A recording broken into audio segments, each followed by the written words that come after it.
बिस्मिल्लाहिर्रहमानिर्रहीम। अस्सलाम वालेकुम स्टूडेंट्स, क्या हाल चाल है आप लोगों के, कैसे हैं आप लोग।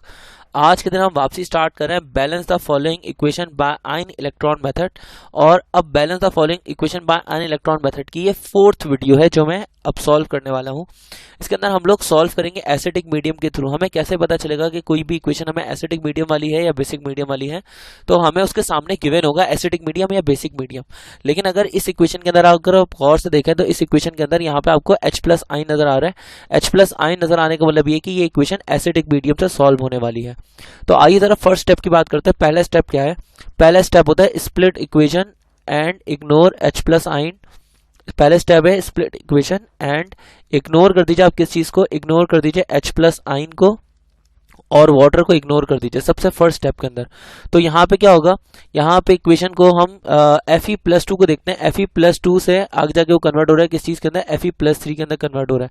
तो हम यहाँ पे क्या करेंगे? Fe+2 से Fe+3 के अंदर कन्वर्ट कर देंगे। एक इक्वेशन ऐसे करके लिखेंगे, Fe+2 आगे जाके कन्वर्ट हो जाएगा Fe+3 के अंदर। इसी तरह से हम क्या करेंगे? MnO4-1 से जाएंगे Mn+2 तक। तो यहाँ पे क्या लिखेंगे? MnO4-1 से वो आगे जाके कन्वर्ट हो जाएगा किस चीज के अंदर? Mn+2 के अंदर कन्वर्ट हो जाएगा। अब आते हैं जरा हम ये तो हमने कर लिया किस चीज की बात? ये हमने इक्वेशन को स्प्लिट कर दिया, इग्नोर कर दिया हमने किस चीज को? H प्लस आइन को इग्नोर कर दिया और वाटर को इग्नोर कर दिया। अब आते हैं जरा सेकंड स्टेप की तरफ। सेकंड स्टेप है कि इक्वेशन को आयनिक फॉर्म के अंदर कन्वर्ट करना। लेकिन इक्वेशन जो है ऑलरेडी ट्रांसफॉर्म हुई है आयनिक फॉर्म के अंदर ही। सेकेंड स्टेप होता है ट्रांसफॉर्म करना इक्वेशन को आयनिक फॉर्म के अंदर। लेकिन अगर हम देखें तो ये इक्वेशन ऑलरेडी आयनिक फॉर्म के अंदर हुई हुई है, तो हमें इसको करने की जरूरत नहीं है। थर्ड स्टेप की बात करते हैं। थर्ड स्टेप है फाइंड करना ऑक्सीडेशन पार्ट या रिडक्शन पार्ट। फाइंड ऑक्सीडेशन या रिडक्शन पार्ट। हमें ये फाइंड आउट करना है कि कहाँ पे ऑक्सीडेशन हो रही है और किस जगह पर रिडक्शन हो रही है। तो हम यहाँ पे क्या करेंगे? सबसे पहले तो इक्वेशन को उठा के लिख लेते हैं। जैसा हमारे पास फर्स्ट इक्वेशन है Fe+2 और आगे जाके ये कन्वर्ट हो रही है किस चीज के अंदर? Fe+3 के अंदर। इसी तरह से यहाँ पे क्या लिखा हुआ है? MnO4-1 और आगे जाके वो कन्वर्ट हो रहा है किस चीज के अंदर? Mn+2 के अंदर कन्वर्ट हो रहा है। तो मैग्नीज से यहाँ पे मैग्नीज आते हुए जरा गौर से देखें। मैग्नीज से मैग्नीज तक आते हुए ऑक्सीजन क्या हो रहा है? कम हो रहा है। ऑक्सीजन की तादाद हो रही है कम, ऑक्सीजन डिक्रीज हो रहा है, यानी कि लॉस ऑफ ऑक्सीजन हो रहा है। जब लॉस ऑफ ऑक्सीजन हो रहा है तो हम क्या बोलेंगे? लॉस ऑफ ऑक्सीजन का मतलब है कि यहाँ पे हो रही है रिडक्शन। ठीक है, लॉस ऑफ ऑक्सीजन का मतलब है रिडक्शन। अगर इस जगह पे रिडक्शन हो रही है तो इस जगह पर हो जाएगी ऑक्सीडेशन। हम एक और तरीके से भी पहचान सकते हैं। वो तरीका क्या है कि Fe के ऊपर चार्ज कितना है? Fe के ऊपर चार्ज है +2 का, और यहाँ पे Fe के ऊपर चार्ज कितना है? Fe के ऊपर यहाँ पे चार्ज है +3 का। तो अगर हम देखें तो +2 से +3 तक आते हुए ऑक्सीडेशन नंबर इंक्रीज हो रहा है, ऑक्सीडेशन नंबर बढ़ रहा है।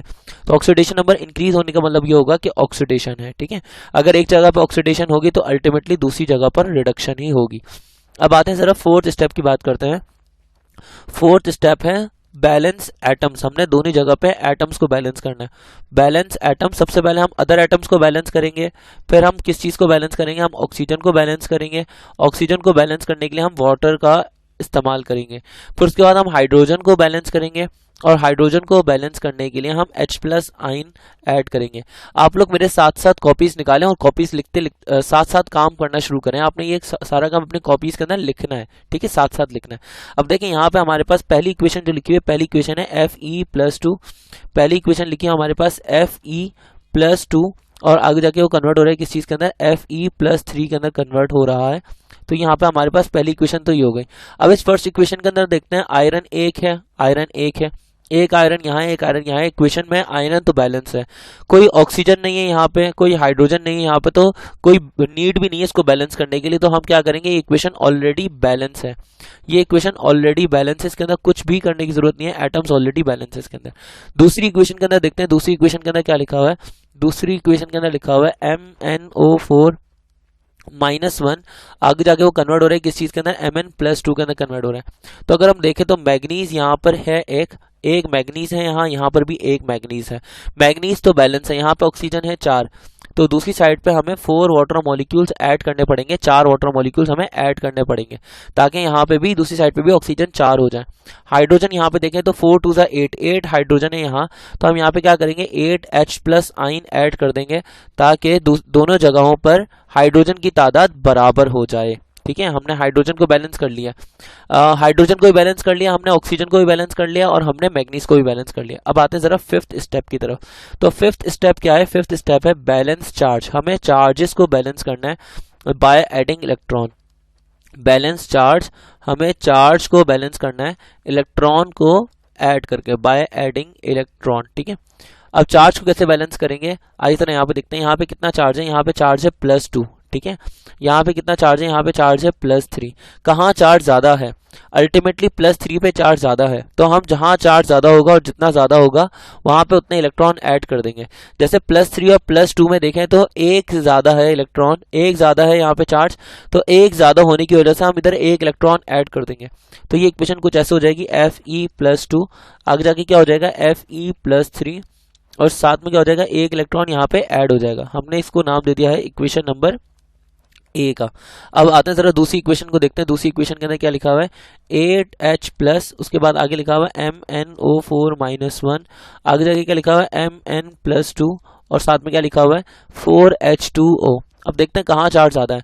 यहाँ पे देखें, प्लस को 8 से मल्टीप्लाई करें तो ये हो जाएगा +8। ठीक है, -1 को कोफिशिएंट से मल्टीप्लाई करें तो ये हो जाएगा -1, +8 -1 हो जाएगा +7, +2 इधर आ जाएगा। सही है, और वाटर पे कितना चार्ज है? 0, 0 को 4 से मल्टीप्लाई करो तो 0 आ जाएगा, 2 + 0 हो जाएगा +2। आप देखें कहाँ चार्ज ज्यादा है।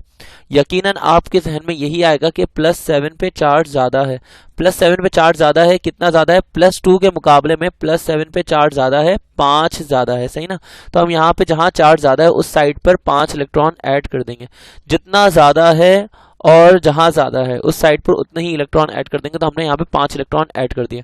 ये जो इक्वेशन बनी है, मैंने इस इक्वेशन के अंदर 5 इलेक्ट्रॉन ऐड किए हैं।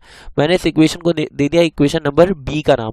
अगर हम इक्वेशन ए के अंदर देखें तो इक्वेशन ए के अंदर 1 इलेक्ट्रॉन है, जबकि इक्वेशन बी में 5 इलेक्ट्रॉन है। जबकि हमारा काम यह है कि हमने इलेक्ट्रॉन्स को बैलेंस करना है 6th स्टेप के अंदर, जो हमारा लास्ट स्टेप भी है।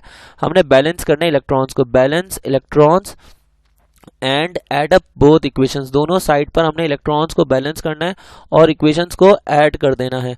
तो इलेक्ट्रॉन्स को बैलेंस करने के लिए मैं क्या करूंगा? इक्वेशन ए को मल्टीप्लाई कर दूंगा 5 से, ताकि ये 5 को एक इलेक्ट्रॉन से मल्टीप्लाई करते हैं, अभी 5 इलेक्ट्रॉन हो जाए, इक्वेशन बी में ही 5 इलेक्ट्रॉन हो जाए, फिर दोनों साइड पे इक्वेशंस को ऐड कर दिया जाए।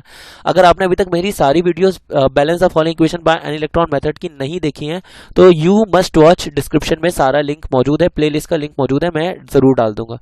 अब देखें, 5 को मल्टीप्लाई करते हैं इक्वेशन ए से, तो ये क्या हो जाएगा? 5Fe+2, आगे जाके कन्वर्ट हो जाएगा 5Fe+3 के अंदर, और साथ में क्या आ जाएगा? 5 इलेक्ट्रॉन आ जाएंगे। इस तरह इक्वेशन बी को कुछ करने की जरूरत नहीं है, इक्वेशन बी को एज इट इज लिखते हैं, 5 इलेक्ट्रॉन, उसके बाद क्या है? 8H+, और उसके बाद क्या हो जाएगा? +MnO4-1, आगे जाके क्या हो जाएगा? Mn+2, और आगे जाके क्या हो जाएगा? 4H2O। अब दोनों इक्वेशंस को ऐड करते हैं।